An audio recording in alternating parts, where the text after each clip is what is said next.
Ako'y nong mag-isara talan biu, sa jibi isara bagi poryolan biu, lambi sorok ta kang koy ta police ta sasan tan badong na koy butan base kutak ta lepiu, ako'y government da media gi thong lagi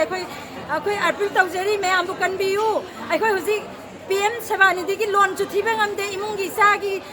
maintenance admission gi section horok bagi uniform gi ako'y kadai di lo ko toino.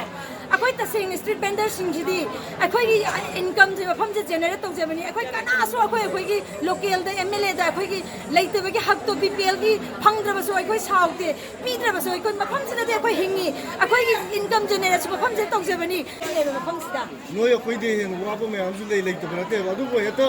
ai wai na ai ge to na to dia banate na itang nuam ni tu sana tawje ba